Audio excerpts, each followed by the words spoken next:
dream again. We are the emissaries from the void. Welcome back to Emissaries from the Void. Excellent FX work. Yes, welcome back, audience. Where we examine odd, oblique, opaque, or obscure cinema. Yeah, or some might How's say that? transparent cinema. You know, Would they? Because Would nobody they? can see it. Oh. Yeah. Next week's episode, we're going to review an invisible movie. They left the lens cap on, but they were too embarrassed to admit it. Yeah, all the special effects you can see, but Yeah, it's just like the gray and black checker. I want to see that movie now. That would be a great art house like experimental movie, like something they'd have at Meow Wolf or something. Like, you know, in the theater when they're playing all that weird stuff. Where it's just the special effects. Yeah, it's just oops, all effects. Anyway, thank you once again for joining us, lovely audience. My name is Ari, My name is Tristan. and we are your emissaries from the void. And we actually have a very thematically appropriate movie for that. I like to think of the movie that we reviewed this week, Phantasm, as like that Dr. Seuss Call of Cthulhu book. It's like baby's first cosmic horror. Huh. Okay. You're waiting for me to explain. I was trying to figure it out on my own, but yeah, go ahead. Okay. So before we get into the synopsis, I guess I should explain that I define cosmic horror as twofold. One, the horror is existential in the sense that it is the unknowable nature of things. Okay. And secondly, the antagonist is seemingly ineffable in a way that you can't even begin to quantify what their purpose or designs are. And they're physically ineffable in the sense that, you know, multiple times the tall man who's the antagonist of this film is injured and then it's as if it never happened. Yeah. And, you know, we'll get into spoilers later, but ultimately it all feeds into the sense that he is an unknowable antagonist. He is some kind of cosmic horror threat. But I would say Phantasm is very light on those elements. And so it's a great way to introduce someone to cosmic horror without having to make them read a bunch of racist Lovecraft stories. Fair. Okay. That makes sense. Anyway, that was a little bonus snippet at the beginning of this episode. Tristan, you want to tell me what this movie was about? Okay. This movie is about two brothers who are kind of being targeted. But what? Two brothers. Okay, I just realized. Two brothers. It's just two brothers. It's two brothers and some boobies. We get some boobies. We do. It's the first movie, but not the last that we're gonna review that shows you some boobage at the start. Yeah. Okay, two brothers, and they're kind of targeted by this like creepy old man who runs a mausoleum / funeral home, whatever. And people just keep having sex in this graveyard. I don't know. Yeah, the allure of this graveyard is just too much. And it doesn't turn out for them because sexy lady often likes to get stabby. And also, is the old man? Question mark? My girlfriend is an old man. Breaking news on TLC. It's kind of the general structure of a like slasher movie, but a lot more dreamlike and surreal, and not enough though, in my opinion. I think they really do us dirty in this one. Now, I've seen the sequels. They do get really weird, especially the second one. I'm going to be very interested when we roll the second one on our list. Yeah. That being said, Before we get into spoilers, just to provide some context, Phantasm is a movie that was made in 1979. So this is very old. It's the oldest movie we've reviewed so far. And probably going to be the oldest we're going to review for a while, unless we roll some of the really obscure ones. It was made on a budget of $300,000 back in 79. I don't know what the inflation change for that is. 30 million probably today. Well, it made 22 million, or sorry, it made 6.8 million at box office, which is 22 million in today's money. Okay, yeah. So, I mean, yeah. So basically, this is in line with the other two that we've reviewed, where they have really, really small budgets and they do a lot with their budget, in my opinion. I'm sure that the actors provided a lot of their own outfits, honestly, just because they're just dressed like regular people from the 70s. Yeah. Anyway, basically it was distributed by Avco, which I have actually never heard of outside of this movie. Nope. I'm not sure what else they do, but that's not what this kind of podcast is. Yeah. It was, let's see. You all have access to Wikipedia. Yeah, exactly. If you want to read the Wikipedia page. So low budget, but they have some beautiful sets or locations, possibly. Definitely locations. There's no way on $300,000 they're building some of these as sets. I wonder where the real locations are for some of these things. Where could we go to find out? We could Google it. Regardless, it was directed by someone named Don Coscarelli. This is going to be the running theme of this show. I just don't know how to pronounce last names. I don't know what to tell you, bro. Don Coscarelli Jr. Oh my God. Okay. I can't pronounce last names or suffixes.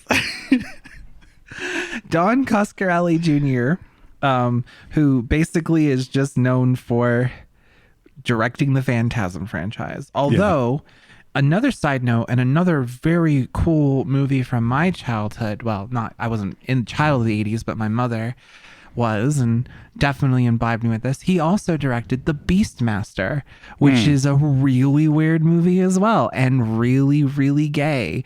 Okay. I don't know if it's good for our podcast, but I suppose if viewers ask for it, we can definitely review Beastmaster. Okay. I would think but anyway, it's interesting, the connection, because outside of Phantasm, he really hasn't directed much else. He's done the whole Phantasm series though, which is I think up to like 5 movies now. Yeah. So yeah, that's the context, my lovely viewers. Unless you wanted me to just read more of the Wikipedia page. No, that's fine. I am curious about the mausoleum, but we can look it up later. The Morningside Mausoleum, the exterior is real. Oh, it was a set. Okay, never mind. Nice job. They made it out of plywood and marble-colored plastic contact paper. That's crazy. On a $300,000 budget that they built that to make it look that pretty, like it would have looked like garbage if other people had done it. Like they definitely used their budget well. Yeah. Okay, yeah, so that's like honestly one of the highlights is the interior of this mausoleum that's all white marble. With these square drawers for the caskets. Yeah, I honestly, like up until just now when I researched it, I just hadn't been curious enough, I guess. But every time I've seen this movie, I just assumed it was a real place. Yeah. Because it looks real. Yeah. Which is interesting. That being said, there's a lot of things that are in the background of the mausoleum. A lot of the reliefs above doorways that had to have been put there because of course, I mean in the sense that like they're very thematic to the movie itself. So before we get into spoilers, is there anything else you wanted to talk about before we spoiler the hell out of this movie that's older than both of us? I mean, fuck it. If you want to see Phantasm before you continue this podcast. As always, if you located our podcast without seeing Phantasm and you weren't just searching, no, I just mean like if you weren't searching for Phantasm podcast after watching the movie, I'm amazed that you found us, and welcome. I'm gonna say that even when we have like 1 million followers. I'm gonna just Yeah. always say like, oh, how did you find us? Okay, so spoilers. To get into the immediate spoilers, how do you feel about the overall horror of this movie? Like, do you think that it does a good job of presenting its horror, or do you think, because like honestly, it doesn't really seem to know if it wants to be a cosmic horror film or a slasher film, but they don't really embody most of the genre tropes of slasher films. I mean, almost all of our characters survive till the end. We'll get into that later, of course, but like there's not like a final girl or a final boy. Yeah. And there's also like they introduce 2 girl characters and then they're there for like 2 minutes of screen time and then they're gone. And there's some throwaway line about how they ran away. And Susie and Karen, who did not die. Who did not die. Oh, isn't that swell? Yeah, they ran away because they're scared because they're girls, apparently. Oh my God. Anyway, definitely a product of its time when it comes to that. Although I question the inclusion of them at all. Yeah, it's odd, but we'll get to that. Yeah. So I guess we'll start from the beginning. So we start off with the graveyard. We kind of spoiled it already, but it's literally the first scene in the movie. So grave sex. yeah, they're having the most awkward grave sex I've ever seen. The angle doesn't make any sense. The grave isn't even part of the awkwardness. No. Like, we see 2 pairs of legs from which we can tell this man on the bottom has his pants on. Yeah. Woman planking on top of him. Both of their legs straight. Right. And when we cut to both of them, kind of wiggling. And then, from the close-ups, she's like up. Right. So it's like she's like sitting on him, but the angle doesn't make sense. So I imagine her spine is making like an L shape, like sclerosis from hell. Like, she's doing the cobra pose. like really well, like at a full right angle. Like, if you just saw the close-ups, you'd think, oh yeah, cowgirl. But yeah, because I made a joke that like she had to have been topping him because, but the ankle doesn't make any sense either way. No. I don't think this director knew what sex looked like. Maybe it was like some like cinema code thing. Like if she had her, but they can show her tits. They can show her tits, but not show the proper angle for entry with sex. Like, what the fuck is this? I don't know.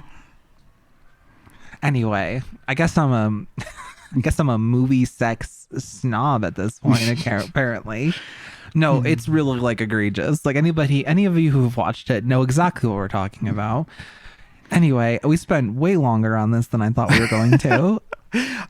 So he finishes, and then she takes out a dagger and stabs him. Yeah, at least she was polite about her murder. She let him finish first. Yeah. You know, it would have been cruel if she had cut him off mid. Yeah, this isn't Gone Girl. Spoilers for Gone Girl. Oh, spoilers for Gone Girl. Oh no. Oh, that's not a movie we're ever going to review, folks. Though it is one of my favorites. I can appreciate that. During that scene, the other important thing that happens is we see a flash of the old man's face. Yeah, because the girl seems to be some kind of form that the tall man can take, and that's what he's called. Like overall, like, people call him the tall man. Yeah, he can apparently take this feminine illusion, basically. Which I have a lot of questions. Like, was it an illusion that this guy was having sex with, or was it actually the tall man? Like, is the tall man shape-shifting? Yeah. Because, like, whoa, that adds a whole nother dimension to this. Yeah. The tall man's an alien, I think, or some kind of cosmic horror. So why does... Okay, here's the question. We just don't know. Okay, yeah, but, like, here's the question. If the tall man needs to kill people for the bullshit that we'll get to later, why are we having sex with them first and then killing them? We can just kill them. He's already robbing people's graves after they're being buried. So why on earth? By the way, the movie takes like the full hour and a half to reveal that to us. Like Like, oh, what's he doing with these bodies? And then it's like, no, he's been stealing all the corpses. Like, they play it off like some big mystery reveal in this movie, but it's not. Yeah. I guess I would assume like the sexual energy release is like important in some way. Maybe that's my giving them the benefit of the doubt that Right. all this sex was necessary to the plot. I mean, it's only 2 scenes. Yeah, well, by plot I mean the tall man's plots. Oh, yeah, the tall man's plots. The tall man requires sexual release to power himself. Because like once he's on top, if he transforms back, like Yeah, that might be gay. Oh my god. Wow. I Yeah. think he must like it. He must enjoy it. Yeah. Wow. Okay. Yeah. I mean, I'm very sex positive. You go, cosmic horror, tall man. Yeah. Anyway, continuing. So the person that he kills is the best friend of our 2 main characters, whose names I totally remember, even though I've seen Mike this movie. was the young one. I remember the actor's name is Michael Baldwin, and he played Mike. So. Yeah, not that Michael Baldwin though. Yeah, Michael Baldwin. Literally, no, we're not doing a bit here. His name is A. Period. Michael Baldwin. The person who's killed is named Tommy. Jody and Reggie are the 2 that are older, and then Right. Mike is the brother, who I always thought was their sister when I first watched this movie. I mean, it's not like they tell you a that bit later on. But androgynous. very androgynous actor, but it's okay. It doesn't matter. You know, I embrace the accidental envy representation. Sure. Yeah, I always forget that like Jody used to be a boy's name too in the 70s. It still is. Is it? Yes. Okay. We are literally... Jody is my mom's name. Sure, so but like, are we really about to be like, that's a boy's name, that's a girl's name? Like, I mean, obviously all names are gender neutral if you think about it. yeah, but exactly. Abolish gender. okay. Done. Thank you. Now what? Yeah. Now we got to figure out something else to be mad about for the next 4 years. Fuck. Wow, we're really jokey today. Like this, we've stepped up the podcast energy here. I don't know what's going on. I mean, we don't have as much thematically to talk about with this one, so we're gonna have to. That's true. This get is turning into a little riff silly. track. It's crazy. Anyway, so Tommy dies, and Yeah. Reggie and Jody are his 2 friends, best friends in the whole world apparently. Yeah. And they're taking it really well. It's too early in the cinematic timeline for men to cry, I guess. Like their best friend just got murdered. Well, they think it's suicide, but still, like they're taking it really well. They're bummed. They are bummed. Well, yeah, they're bummed like their dog died. They're not like Yeah. like Jody has time to like go. He's like, I gotta go see somebody first, and he goes to see his dad in the mausoleum. But he like kind of walks very like normally. He doesn't seem sad. There's not a single tear shed. Yeah, so they're at the mausoleum. He's walking through it. He hears some like weird. What was the gibberish subtitle? sound. It said like weird chittering or something like that. Like Something like warbling. oh, warbling. That's what it was. Yeah, it was strange warbling. That's what it Yeah. says on the subtitles. And I remember you reacted to that very strongly. Because it's like Yeah. warbling, apparently. That's what warbling sounds like, I guess. So then there's like a slight jump scare where somebody comes up behind him and they're like, the funeral's starting Yeah, soon. the tall man grabs Yeah. him and was like very aggressively, Yeah. the funeral is about to begin. Like just malice, just has Yeah. malice in his voice. Like Yeah. And then he doesn't even go to the funeral. no, they're all there. Really? Yeah, Oh, we okay. We don't really like see it. Like they cut from that. We get like a glimpse, and then it's like burial. I thought he had some line where it was like, funerals just aren't my thing, or like. Well, yeah, but they're all there. Like remember, he makes a show of later on in the film referencing how he carried the casket, and we see that. Okay. We see the casket get dropped off. We hear the priests give their monologue, and then that's when Mike comes up on a dirt bike, which is. Yeah. You ever rode your dirt bike through a graveyard before? Because everybody's done that. I mean, second to having sex in a graveyard, that's like the most popular activity. They're dead. You're not going to wake them up. It's fine. I'll say, like, right now, like, my initial evaluation, this movie is a series of contrivances. Like... Yeah. They just happen. They'll show things or put characters in positions, and the plot will revolve around that. Like the whole reason for those two girls that we were mentioned earlier, the only reason they're introduced is so that Mike can be in the right place at the right time to participate in the plot. Yeah. And it's like, what is this writing? Was there something in the graveyard that made you think of that, or? Oh, just the idea that the only reason that Mike was not allowed to attend the funeral, because they say like, oh, well, I kept Mike home. He doesn't handle funerals very well. But the only reason they did that is he's always driving over the corpses. Yeah, exactly. Like, okay, for a kid who doesn't handle funerals very well, he certainly is very motivated to show up at the funeral on his dirt bike. Yeah. And the only reason they do that is so he could be spying on the grave when the tall man comes and takes the casket away. Yeah. Which is like, okay, so the only reason why Jody keeps his brother home is so that his brother can be there to watch the plot. And that's like, and they do that so much in this movie that it's like, it's kind of distracting, in my opinion. Pretty soon after that, we have this like little jam session with Jody and what's the friend's name? Ice Cream Man? Reggie. Yeah. His body is ready. He's all just mullet. he's party in the back, nothing on the front. Yeah, it's like a friar mullet. Yeah. Oh my God. Yeah, exactly. That's exactly what that hairstyle is. If I put that hairstyle into an RPG, that's exactly what it's going to be called. Yeah. But yeah, it's just like this scene where Jody is like just kind of playing his electric guitar, and Reggie comes up and starts playing acoustic with him. It's honestly really nice. Like they're good at it. It's a really good scene. Then at the end of it, Reggie uses a tuning fork on his guitar. Which is something you technically can do. Yeah, I guess it was maybe more common in the 70s. That's what I mean. Like, I guess maybe I'm just too young, because I remember like being like, what?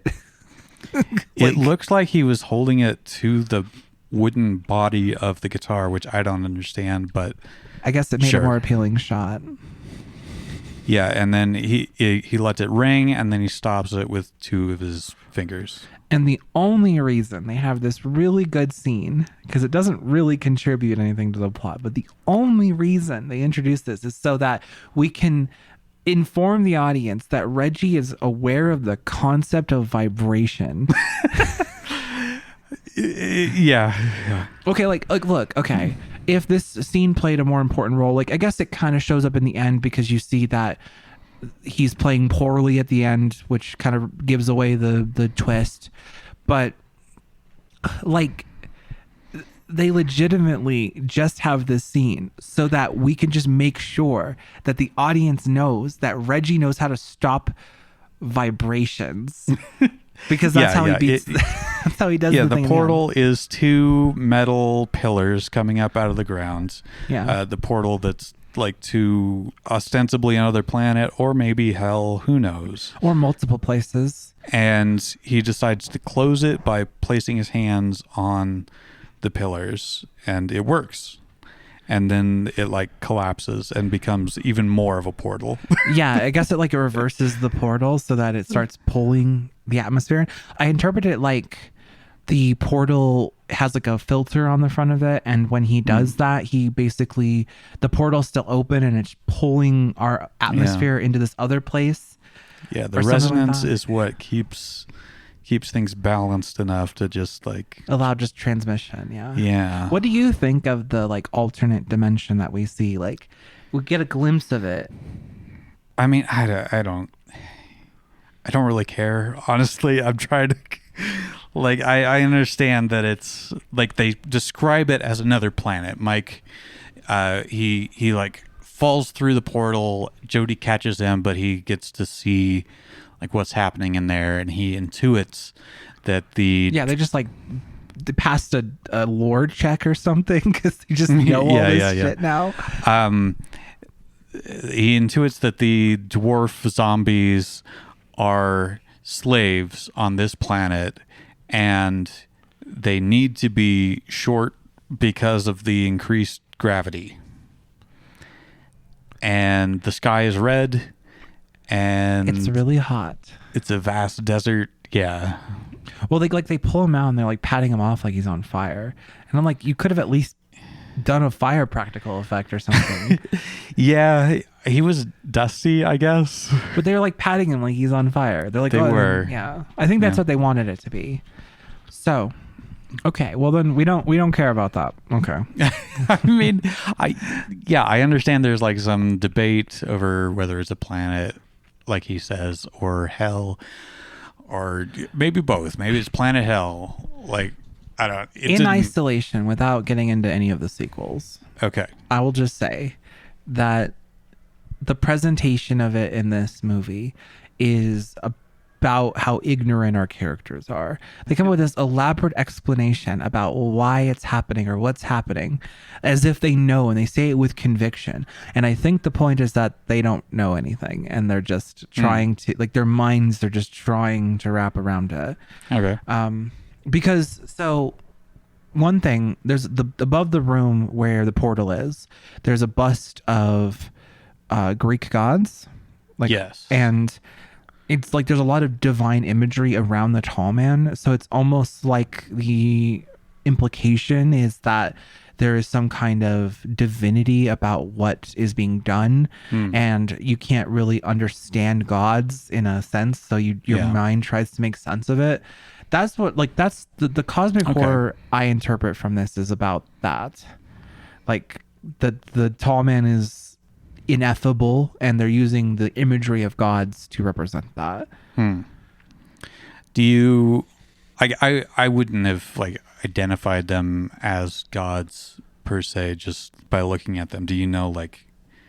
Are they specific gods, or one of them is definitely Hermes? Like, the bust is like almost exactly what Hermes looks like when depicted. Like, it literally just looks like they just took the busts of Greek gods from like, and put it all together, and like, you know, and a little Mount Rushmore relief tableau, or it could be a mixture of different beings, because I only really recognize Hermes.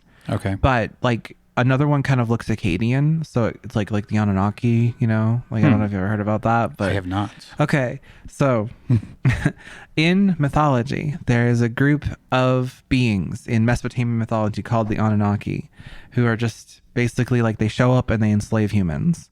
And they... ancient alien theorists, quote unquote, have taken that to mean that at some point in the past, aliens showed up and enslaved humans for some purpose. So the concept of being taken to another world and turned into a slave, like, it kind of resonates with that. So I definitely recognize Hermes as one of them, but the other one kind of has an Akkadian feel, and so I almost know if it's like a subtle reference to that.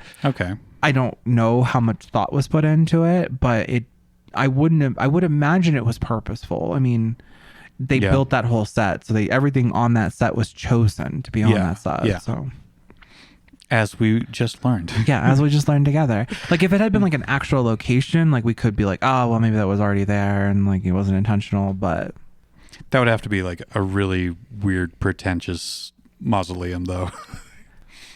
So I'm gonna offer a little bit of a different perspective. Please do. My impression with a lot of this movie was that it was very dreamlike, often nightmare-like, but definitely like follows dream logic, where, you know, when he goes to that other planet in dreams, you can just kind of know things, and it's kind of just revealed to you that that's how it is, and that's just part of the dream. And just kind of the structure of the movie is dreamlike. At the end, it becomes very literally dreamlike, where we start to question, like, if he's dreaming, what part of it was a dream. And, you know, the tall man seems to be like hunting him on multiple planes almost. I can see that perspective. I definitely have heard something similar before from other people who've seen the franchise, especially as we go forward and there's like plot inconsistencies. Yeah. What I will say is, you know, that's also another dimension of cosmic horror, like the whole idea of the dreamlands and like stuff like that. And so, you know, it's very possible that the tall man is some kind of entity that preys on your subjective perspective. Like maybe you're not like asleep. I don't think they're like a Freddy Krueger or something like that, but they certainly do have like a some kind of ability to manipulate perception. Right. Yeah. And so, like, you know, it depends on like how do you want to, is the entire film a dream? Like, and I don't mean like it was all a dream, like that stereotype. I just mean like was this a series of layers of dream? And so we don't ever really experience the real world in this movie. Is that kind of where you're at? Like, I think that is possible. That's definitely a valid reading, I think. I kind of wish it had gone further, been more dreamlike. I think you said at the beginning you wished it was more surreal, more weird. Yeah, because it would have served the cosmic horror better. Yeah. I would show someone Phantasm, and then I would turn around and then I would show them Color Out of Space next. I just added that to the list today, actually. Yeah, it's a really good movie, and I was going to suggest it, and I forgot last week. Another one of my favorite horror movies, and it definitely needed to be made in a more modern time to like pull off the effects for sure. Anyway, point is, this is not about that movie. Maybe, I don't know. I think a lot of the dreamlike quality can be achieved just by the surrealness of the scene, like when he goes to the psychic, the old woman psychic. Oh yeah, we could completely forgot about her. She doesn't really have an important role in this movie. Like she it's just a Dune ripoff. Like it does. Yeah. So Mike goes to this psychic, and she's an old woman who's in a wheelchair, and she has this young girl who kind of speaks for her. And Mike is worried because he thinks his older brother is going to leave him. Abandon him, yeah. Yeah. And they say, don't worry about it. That's not going to happen. We're psychic. Don't. And then they materialize this black box that is literally the Dune box of pain, and they actually they say some of the dialogue. Put your hand in the box. What's in the box? Pain. Yeah. And then they say, I must not fear, or I can't fear, or something like that. Like, it's very close to the Dune. Every time they say it, I'm just like, fear is a mind killer. I just want to keep saying that. Like, Dune is one of my favorite books of all time. The whole series. I like the whole series. And I am mad at this film for just daring to do it without just if you're going to do a reference, just do the reference. Well, how would they have done the reference more? Well, no, what I mean is they half-heart it. They if they had the box and put the hand in it, that's the reference. You don't need to have the fear element of it. You can do it better without butchering the line, because I just think about the line the whole movie, and I'm mad that they're not just saying it. Okay, either do it literally or just do the one-off reference. Either do the whole bit or just do the part of it. I don't know. I feel like the compromise that they made for copyright reasons was not satisfying. Okay, all right. This has been Ari getting mad about things that don't matter. They did that, and then the bar that they keep going to is Dune's Tavern or whatever. Yeah, and so I kept waiting for a third reference. Yeah, they didn't do anything. The Chekov's gun did not go off. Yeah, the Dune references don't really lead anywhere. Spice. Because it's not even Mike that solves the problem of the portal. Like the movie is implying that like, oh, we set this up so that he could solve the problem of the portal, Yeah. but it's Reggie that does it. Well, I mean, how would not fearing help solve that particular You know problem? what? That's a good question, but the movie seems to be implying that until it does doesn't. come back though, right? Doesn't he repeats it to himself when he's running away from the tall man in the woods. That's true. It does come back, but they seem to have been setting up for Mike to be the solution to the portal, and then he isn't, and then Reggie does it, and it's like, oh, okay. Like, I don't know. I feel like it's one of those contrivances, though. The only reason he goes to this psychic and gets the not Dune, you know, Yeah. like, you know, I'm expecting to put a Gom Jabbar up against his neck, like, you know what I mean, like, Yeah. But the only reason why that doesn't happen is, or the only reason it does happen rather, is so that we can have that show up at the end. It's just like any fictional story is a series of contrivances, but your suspension of disbelief allows you to accept those contrivances or not. And I feel like this movie doesn't do a good job of making me believe the necessity of the contrivances, because you could cut out a lot of superfluous stuff and the movie is the same. Yeah. I don't know, like it does come back, but I feel like it has to be like the lesson that And there's like, really not a lesson about fear. Maybe in that moment, like him not fearing is what allowed him to escape the tall man. Or I can get that, because I was gonna say, like, a third possible interpretation of this is that it's the tall man is death. And like, okay, so people literally die in the movie, of course, right, but the tall man physically takes them away from you. You can't even visit their body anymore. And the ending of this film, which we'll get into in a moment, seems to imply that the entire time Mike was living out a fantasy because of his death denial. And, you know, even if that's like fake, you know, oh, ha, grah, the tall man's got you. Like, right. They still talk about it. Yeah. Like, thematically, this is about the fear of death and about the fear of the unknowableness of death and the fear that death strips you of your identity. Like, these bodies are stripped of their identity and turned into these mutilated dwarves who then are slaves. It's not like literal, I don't think. I just mean like in general, like the act of doing that is stripping the identity from those corpses. Those were human beings, and they don't. Yeah, they're meat. They're just meat for this unknowable force to turn into instruments of their own design. I don't know. And then, you know, the tall man being a representative of death. Like, I mean, the tall man is the only person who really kills people in this. The dwarves don't kill people in this. The tall man kills all the people in this movie. Yeah, they try. But like, well, no, like, for example, like, you know, are they trying to kill the characters or subdue them? Because when they have the opportunity, like when Reggie is transporting the one that they captured in the ice cream truck, Reggie isn't killed. He's taken prisoner. And it's almost like the only person who ever kills anyone in this movie is the tall man. And honestly, not very many people die in this film. Like, tall man kills Tommy at the beginning, kills his random goon, and that's it. I assume you're counting the silver sphere as an extension of the tall man. Yes, I am. Which I know about the sequels. I know that it gets weirder, but we're talking about this movie in isolation. I haven't seen the sequels. They don't matter. They don't exist.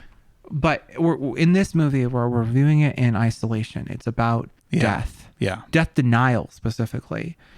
And because death is this presence that is super strong and unstoppable. And even if you injure death, like, i.e., like, think about it like this way. If someone's life is saved in a hospital, you've injured death. You've cut the tall man's fingers off, but they're still going to die eventually. Everyone dies. Man, I completely forgot about the fingers until you said that. Yeah, the Frenches, only Frenches. Yeah, if you don't remember specifically. Tall man gets his hand caught in the door when Mike's running away, and he cuts off Tall man's fingers. Which, and goddamn, Mike, like that's not easy to do. He cuts his fingers off with shouldn't like one be, stroke. but it is. And it's because they're filled with French's mustard. Yeah, they're just hot dogs with French's mustard instead of them. They look very appetizing, don't they? And then they're still wriggling around, and he saves one of them in a box, and actually manages to show it to his brother Jody, who is immediately like, okay, right, honestly, this is real. The best, the smartest horror movie antagonists. Like, they're ignorant of the cosmic horror, but they're like, Jody doesn't sit there and debate his brother about it. He opens the box and it's like, yep, I'm convinced. Like, that's a wriggling finger and mustard in there. Yep, exactly. And like, that's very real. I feel like if you showed somebody some like weird shit like that, you convince most people of some bullshit happening. Yeah, that was a fun play on the trope. Yeah. Because you're expecting him to disagree. You're expecting him to or for it to just be gone. Right. The first time I watched this movie, I was expecting it to have been like dematerialized or something, because even though Phantasm is an older horror movie and a lot of horror movies pull inspiration from it, I watched it late into my horror movie watching. So at this point, I'd already been like loaded up with all these tropes and like expectations. But yeah, I think that's good. What about like when it turns into that weird bug thing? Like, yeah. The next time he looks at it, it's a giant like fly that's like biting him. yeah, and it's super powerful. They were not leveled enough for this enemy. Like, yeah, it's a low level enemy in a high level zone that they haven't gotten to yet. Like the fact that they like, but again, the characters continue to be very intelligent because they capture the thing, and they fight with it all the way until the garbage disposal, and they put it in the garbage disposal, and they try to kill it with the garbage disposal, and I'm like, that's a valid reaction. I'm not upset. Nothing these characters do upsets me. Like, you watch a lot of slasher films and the characters are just not smart. Yeah, but in this movie, everyone's pretty smart. Like, in terms of like how they're handling this crazy threat that's being thrust in their lap. Yeah. Also, another thing I'll say about that scene, it's pretty good acting, just like considering that they're waving around a jean jacket. Yeah, with like something in it. Yeah. Like compare it to, hobgoblins where they're like, oh, puppet's biting me. Like, it's good pantomime. It is. They sell it. Pantomime. They're eating him. Then they're going to eat me.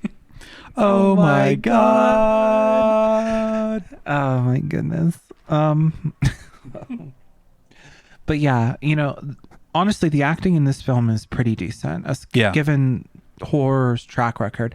I honestly think the fact that it's a movie from the 70s does it a favor, because I think a lot of the bad acting that we associate with horror just comes from the late 80s, at which point horror has been reduced to just filler schlock, and the actors kind of knew that. Okay. Whereas like in the 70s, I feel like horror was still seen as like a valid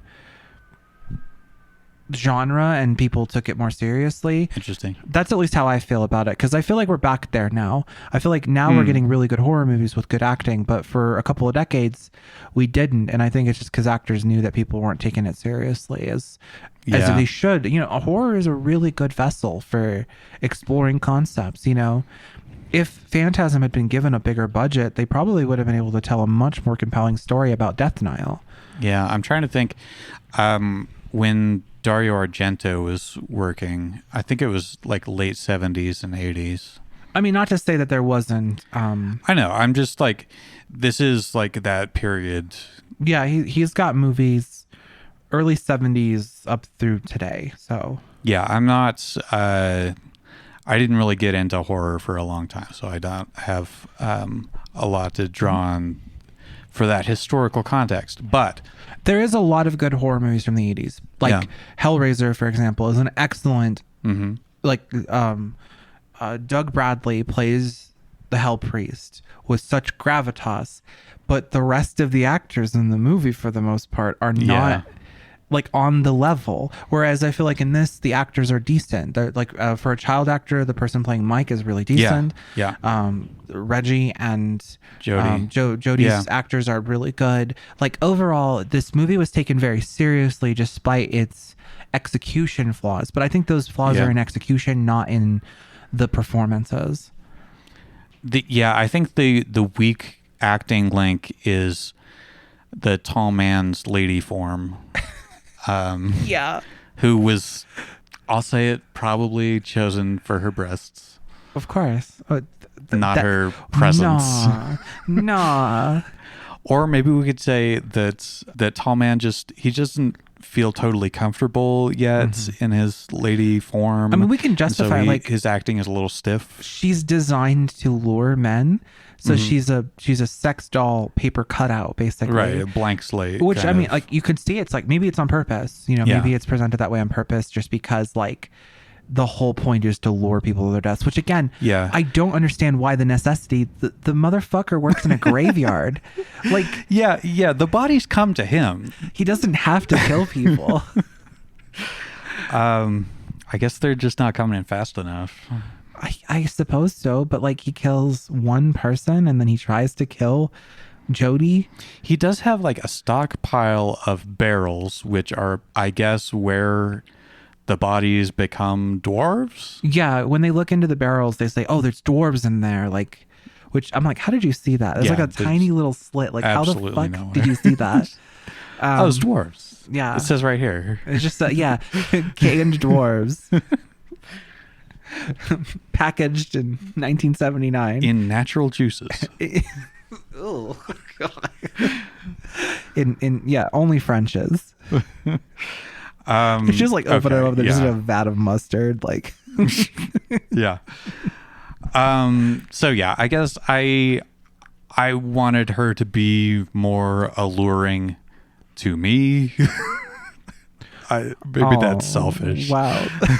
I mean, I appreciate the honesty. So, okay. Let's talk about the ending. Ending being After they've defeated the tall man. okay. Like, okay, so they There's don't, like- they don't even really defeat the tall man even. Like, Reggie gets stabbed. Let's talk about the climax Okay. before we talk about the ending. Okay, yeah. So Reggie stops the resonating pillars. Yeah, with the foreknowledge of how tuning forks work. Yeah, and the portal starts a sucking, and all the barrels are being sucked into it, and it's very clear that they're empty, even though. What?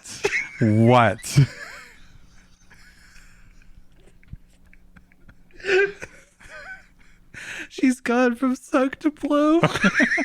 Yeah, exactly.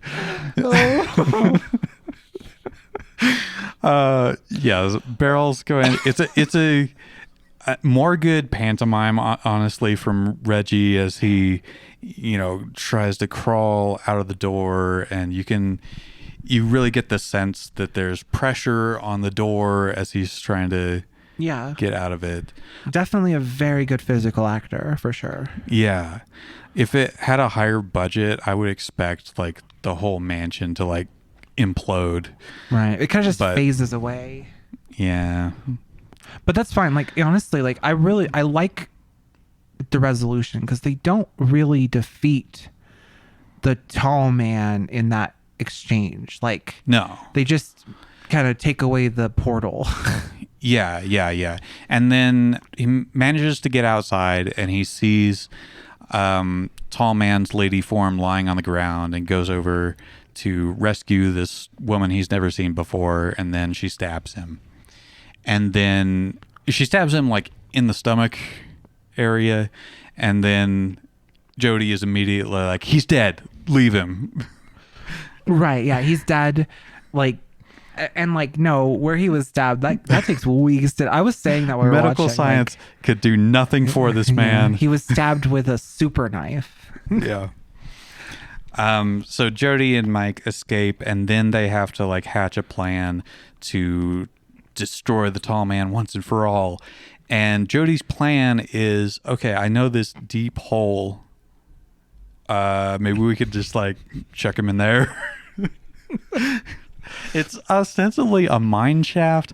I don't know of any mine shaft that is just an 8-foot by 8-foot hole. Yeah, someone's just playing Minecraft. It's fine. Just like in the middle of a road. Yeah. Well, it's kind of like in the ditch, like next to the road or something. Like, but yeah, he's like, I'm gonna go down there and remove the signs. And then like the movie like makes it seem like the characters haven't learned their lesson because like twice Mike has been like assaulted by the tall man because people have left him unsupervised, but they drop him off at home. Yeah.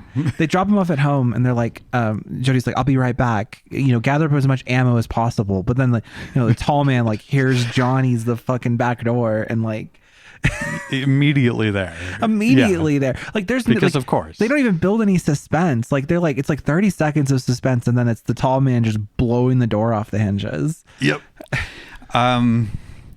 Yeah, but Jody's busy. He's got to like make this Looney Tunes trap where he removes the danger big hole in ground sign and puts a tarp over it.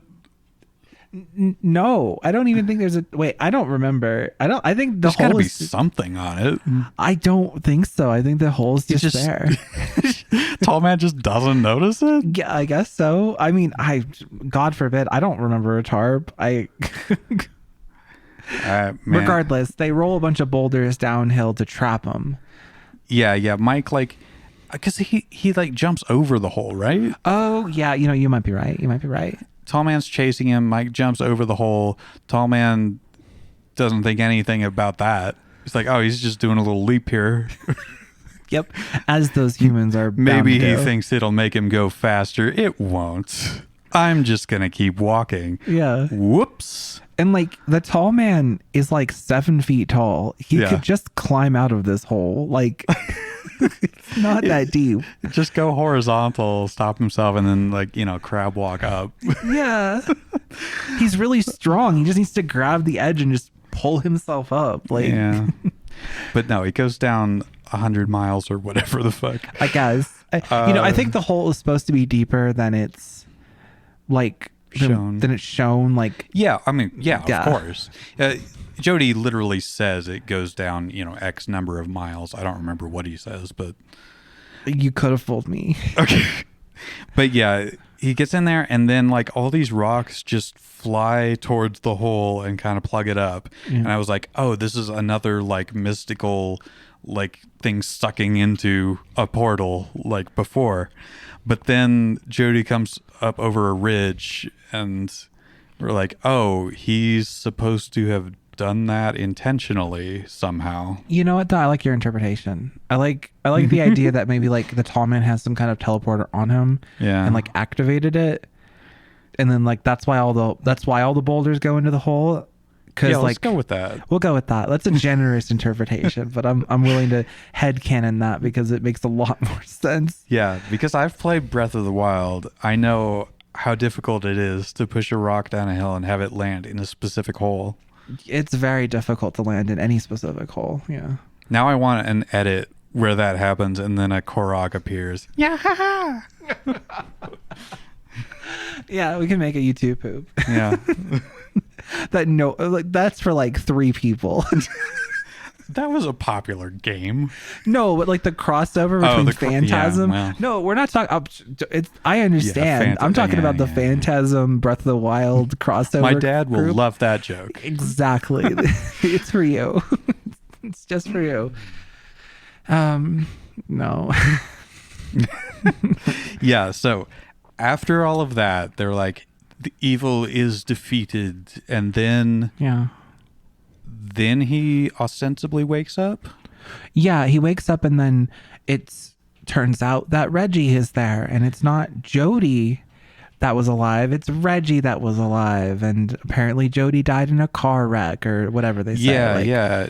Reggie's talking to him like, it was just a nightmare. It's okay. I know Jody died and it's just stressing you. And that's why you had this long dream about a tall man. And which, like, you know, Mike, you need some meds if this is what your brain is constructing to cope with the loss of your brother. You might need to like see a psychiatrist about that. That sounds really serious. But the truth is that no, it's a big fake out because, as we saw earlier in the film, Reggie can play the guitar really well, and he is playing it very poorly, in my opinion, at the end scene. Right. Yeah. No, it's hard to tell, and this I think was a mistake. On their part, because there's music playing over him that clashes with what he's playing, which makes it sound bad. But I think even if you remove that, he is not very adept at playing the guitar, and I think that's supposed to be a tell. Right, exactly. And like it's also his singing. Like he's singing off key. And like earlier he didn't sing off key. When he was singing with Jody, it was like good. Like I mean, not like they're not about to go platinum or something, but like they're good. You can tell that they're doing it a lot. Could play a festival. Yeah, exactly. Yeah, they could play a festival on stage 12. Yeah. You have to walk really to the other side to a folk act in that bar that Llewyn Davis goes to. Oh yeah, I'd love that. I would have loved to listen to them play. Like honestly, I liked the song that they were making. I would have liked to like listen to a full version of it. Yeah. I'm not sure if it's a real song or not. Like it probably isn't. It's probably just something they made up for the movie. But we'll never know. Well, yeah. I mean, so yeah, Mike goes upstairs, and then like Tall Man is there, and boy. I can't even do the voice. Boy. I can't even do it. I know you're sounding a little southern there. Yeah. What in boy nation?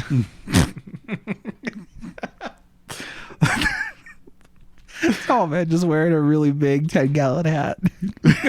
Yeah. So yeah, that's like the twist at the very end, and then it goes to credits. Right, exactly. And it's like, okay, like whatever. Like the movie, like I feel like the movie gave up on its premise at the end.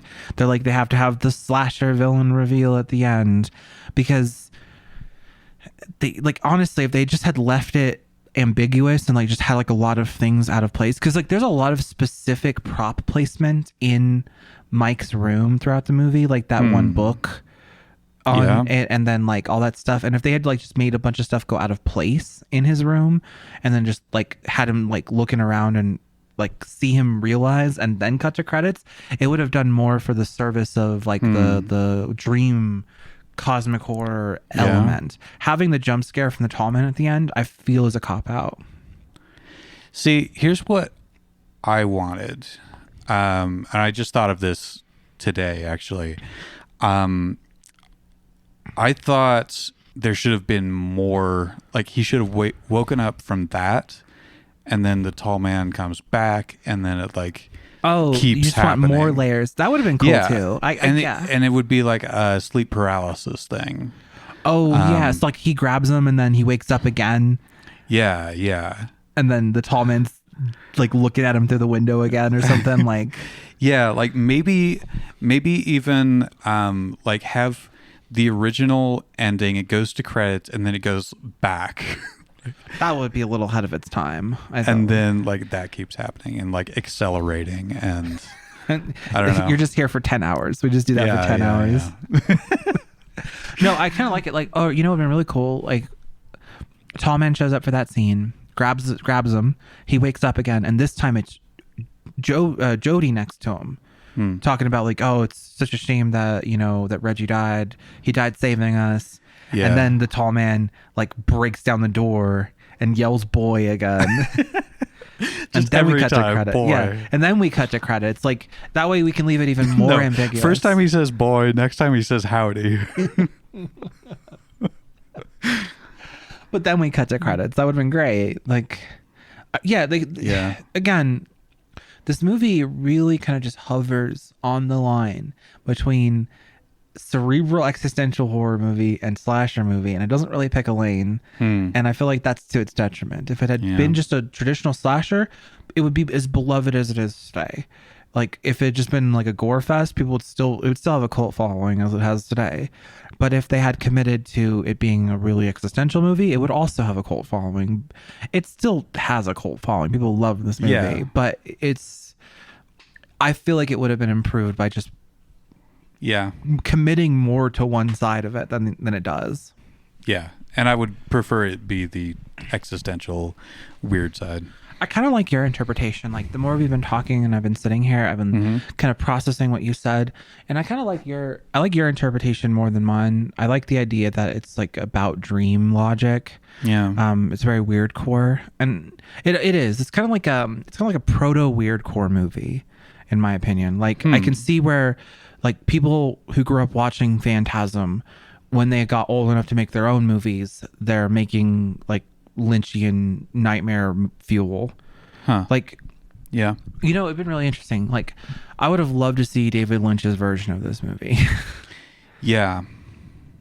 Because it's right up his alley. You know, like that's what I'm saying. It's got like a little kiss of Lynch in it. Like, there's a lot of unexplainable, weird imagery that we see in this movie, and I feel like if it had just been like put in the hands of somebody whose whole MO is weird, unexplainable imagery, it would have been interesting for sure. He would have put more interesting female characters in it, that's for sure. That's true. And he would have probably done more with the tall man taking on other forms and stuff like that, probably. And the orb would have been like had some other features and been weird.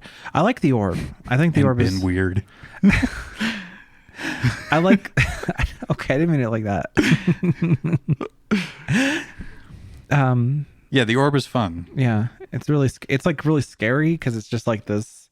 You don't really know what it's doing, and then like giant like 3-inch long blades can stick out of it. And you know, before we get into the closing on this, can we just talk about the scene where the orb kills the goon? Because like, it just comes out of nowhere. Like up until this point in the movie, it's been relatively bloodless. Like the only blood we really got was like a little blood on the dagger when she kills Tommy. Right. When the tall man kills Tommy. But like then randomly we just have this like super gory execution of this guy where like the orb drills into his head and like evacuates all of the blood out onto the floor, and then he falls down, he pisses himself. Like it's just like a really realistic execution scene. And then the movie goes on to back to being relatively bloodless. Yeah. What do you feel is the purpose of that scene in the movie? Because it doesn't match the tone of the rest of the violence in the movie. In some way, it's like setting the stakes, but then I would expect a payoff at the end of the movie on a similar level. Yeah. I always think of Breaking Bad when I think of like... As one does. Just always. Yeah. I actually unironically find myself thinking about Breaking Bad a lot. There's a lot of good stuff in there anyway.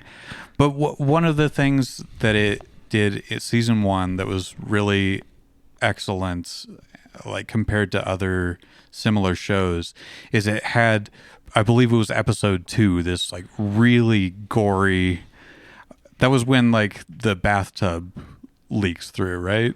Yeah, I think that's episode.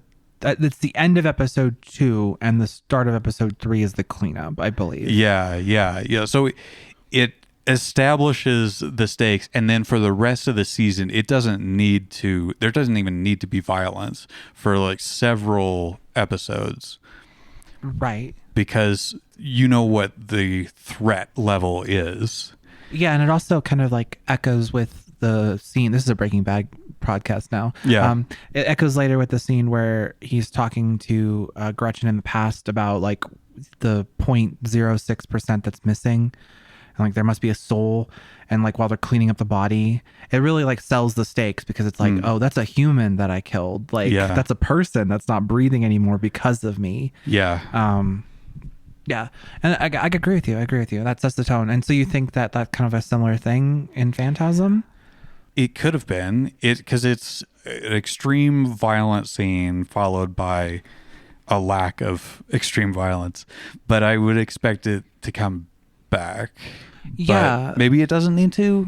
I don't know. I guess like it establishes the orb as a threat, and so like when Jody is going to get attacked by it, or no, when Mike is about to be attacked by it, and then Jody blows it up with the shotgun. Yeah, it's like like we know what that orb is about to do to this kid.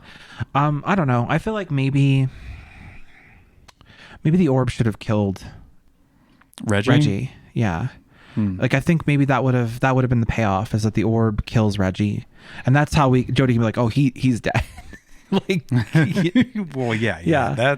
That would have left no question. Yeah, because basically the gore in this movie is PG-13 except for that one scene. Like, like we have to have that one scene just so we can have an R-rated movie or something like that, and the titties. Yeah. Well, you can have titties in PG-13 movies. Okay.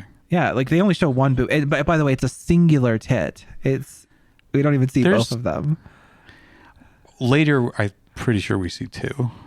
Okay, I guess you're right, but it would have been funny if Tommy got to see one. Jodie gets to see two. Wow, he's so privileged. and she wasn't even gonna let Jodie finish. She was about to kill him before he finished. Yeah. That's the price of seeing both. Yeah, you either get to finish or you only get to see one. Anyway. Yeah, the orb death is an oh shit moment. It's true. I just don't feel like the movie really capitalizes on it the way it should. Yeah. Or maybe like there should have been, what would have really sold it is we see the one orb do the one thing to the goon, and then in the end we see like 4 of them. That would have been a payoff too, where we don't even need to have the gore. We just know what they're gonna do, and like we're like, oh shit, it's 4 of them. Like, you know what I mean? I don't know. Yeah. Some kind of escalation would have been welcome. Because we get more orbs later in the franchise. It's not like that's the only one. Oh, of course. Like, oh, whatever. I mean, of all the things, they had to bring that back. Yeah, it's like the most iconic part of this movie. Yeah. It's the Dalek of this franchise. I'm going to stand by it. I'm processing that.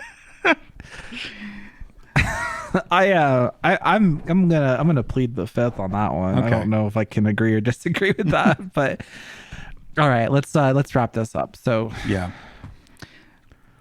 you're not even gonna ask it. You ask it. That's how this works. Oh shit! All right, Ari, what was one thing you liked and one thing you didn't like about this movie? Okay, one thing I really liked about this movie is all of the cosmic horror that leaks into it, the inexplicable like nature of the tall man, like when we cut off his fingers and his fingers turn into a weird monster, and like we get the picture of the realm they come from, and like why are they doing this? Like, I love cosmic horror. It's my favorite subgenre of horror next to like queer horror, of course. And I think that that's like really, I wanted more of it. I think that it really gives this film its identity. I think that the editing, we didn't even talk about the editing. Yeah. Let's pause for a sec. We're going to put this. Okay. How do you feel about the editing as a film nerd? It's very weird. It's very unique. It's got a unique editing style, doesn't it? Like the way that it presents information, like when we're getting the tall man's like past photograph and it turns into live action randomly. Okay. Yeah, I guess that could fall under editing. What would you count it as? Because I always just... I don't know, an effect, I guess. It just what I was trying to think of, like, shot to shot stuff. I mean, I laughed at that scene, but I also kind of liked it in a dream logic way. It reminded me of, but wasn't as effective as the Blade Runner scene when he's inspecting the photograph and he's able to like look around the corner. Which doesn't make any fucking sense, obviously, but the way that it's shot and edited sells it. And that was missing from this little like Hogwarts postcard where you zoom in on the tall man. It's no. Ew. Okay. Anyway, to continue. But I mean, I was satisfied with the editing overall. The placement of scenes sometimes felt weird, like where we got the girl who spoke for the psychic woman. She just goes to the mausoleum and opens a door and screams. Oh yeah, and never explained. Yeah. So superfluous we forgot about it until just now. Yeah, but it like all of the weirdness kind of serves a purpose in that like dream way. So I don't know. Yeah, the more we're talking about it, the more you're selling me on the dream thing, I think. Actually, it was actually something I was talking to my dad about when I I went to a protest with him on Saturday and said that we had just watched Phantasm. Oh yeah, did he have some interesting thoughts himself? I mean, that was like the main thing that he remembered about it was the dreamlike nature of it, and I mean, obviously, like the sets and general like stylishness. Definitely a very stylish movie for what it is. Okay, to continue then. So I really liked I liked the surreal intrusions into this world. Like it seems like a normal world, and then there's just like the tall man's got blood is yellow and his fingers still work even when they're severed, and they turn into a weird monster, and the orbs are like impossible geometry in the orbs. Like how does it work? You know, I like all that stuff a lot. The flavor of that is kind of my jam. My least favorite part is the messiness of how this movie tries to tell its story. I think that it needed to pick a lane, like how it was going to tell the story. It tries to be both a slasher and a cosmic horror movie, and it fails at both in some ways. Overall, a very enjoyable movie. I think I'd rate it like a 3 out of 5 in terms of like horror movies. Like definitely one that I like to watch. I'm not bored watching it. There's some horror movies that you watch and it's like you're bored watching them. I don't feel that way about Phantasm. Rewatching it with you was a great enjoyable experience. But yeah, I definitely think that it could present itself thematically more consistently. That's like kind of my least favorite thing is like it just, I don't know. Like when I watch my favorite horror movie, which is Hellraiser, it is thematically very consistent on like how it is presenting its story, and it's existential. Like the horror, it goes full slasher at the end, but that builds to that. That's the payoff for all of the patience you've had for the weirdness while it's been building. And I don't think that this movie succeeds at that. I mostly agree. Favorite thing, I guess I'll say the like set design and prop design. That mausoleum set is incredible. And seeing that little orb fly around through it is pretty cool. Least favorite, or just something I didn't like they were just Jawas, right? Yeah. That was a bit distracting. Yeah, they're just in Jawa outfits. Like it's just some kids in Jawa outfits. It's literally just Star Wars again. So maybe a more interesting costume design for the dwarf zombies. I would have appreciated. Wait, hold on. When did the original Star Wars come out?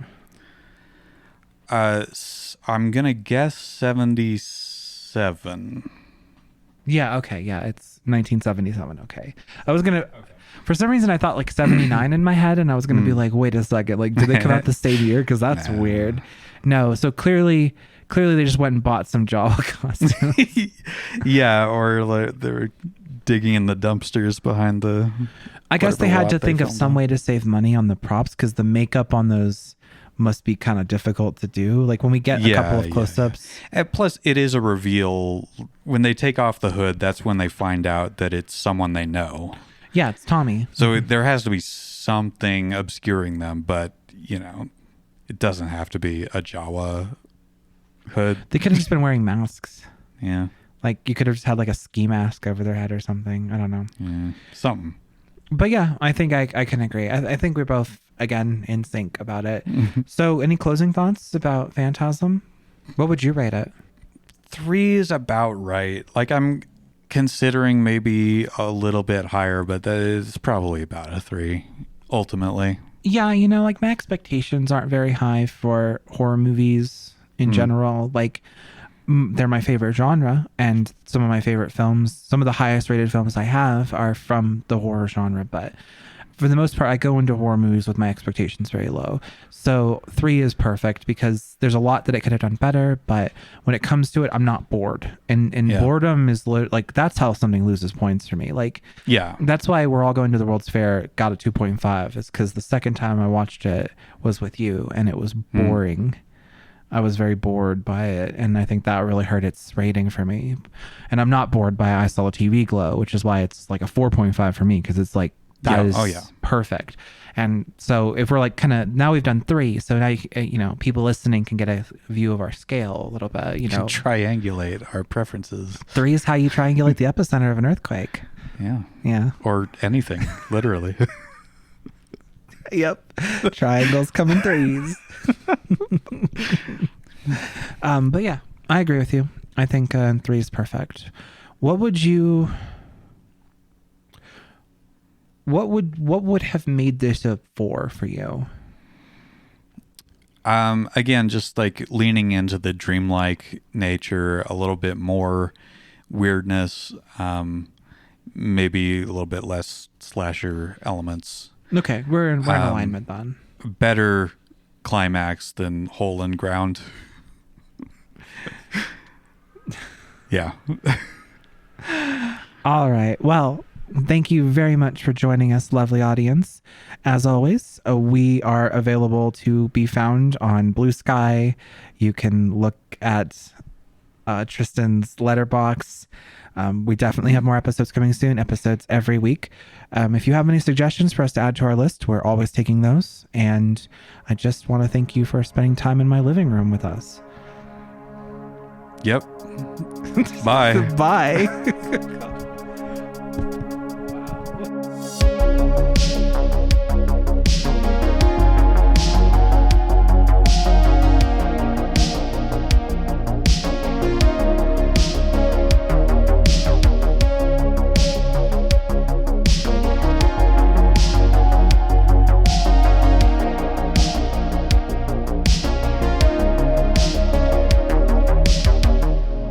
This has been Emissaries from the Void with Ari Stell Hawthorne and myself, Tristan Bowersox.